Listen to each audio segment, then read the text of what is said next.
This is Ari. Ari has an idea. He'd like to order pizza for dinner tonight, but there could be a problem. This is Ari's mom. She may or may not order the pizza. She's got the phone and the money. Hey Mom, can we order pizza tonight? I don't know. Ari knows that there must be some way to get his mom to agree with him and order that pizza. And he knows exactly what he'll do. He'll use persuasion. But how will Ari persuade his mom to order that pizza? Well, a long time ago in ancient Greece, a philosopher named Aristotle noticed that when people try to persuade each other, they use three main tactics. He called these tactics Ethos, Logos, and Pathos. The first one, Ethos, or ethical appeal, is about establishing your credibility with the audience. An author or speaker establishes credibility with the audience by being fair, being knowledgeable about the topic, being trustworthy, and being considerate of their thoughts and opinions. Let's look at how ethos or credibility helps Ari with his mom. Hey Mom, I know you're tired and so you probably don't want to cook, so I have an idea. Let's order some pizza. You can choose any kind of topping you want, and I have a coupon. Now Ari's mom is probably thinking, hey, that's a pretty fair request.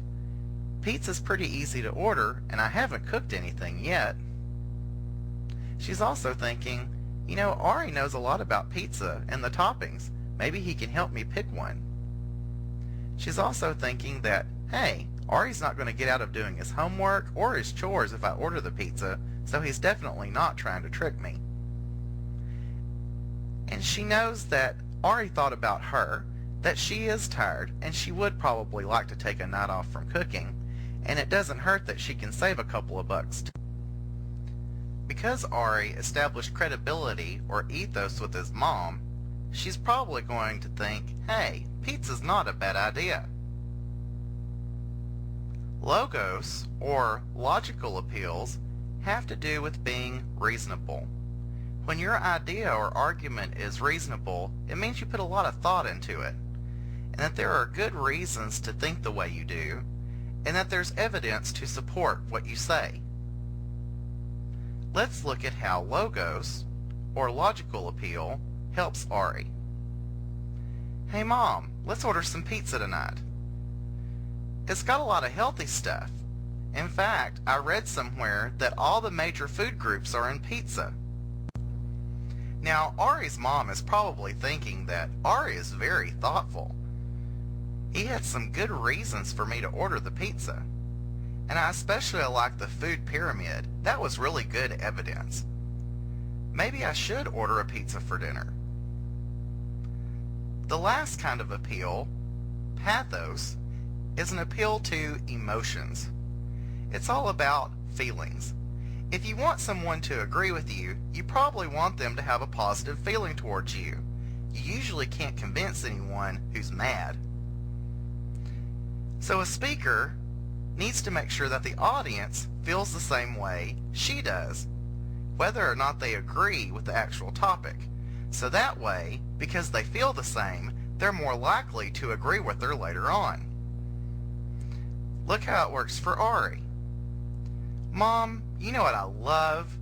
I love pizza. And you know why I love pizza?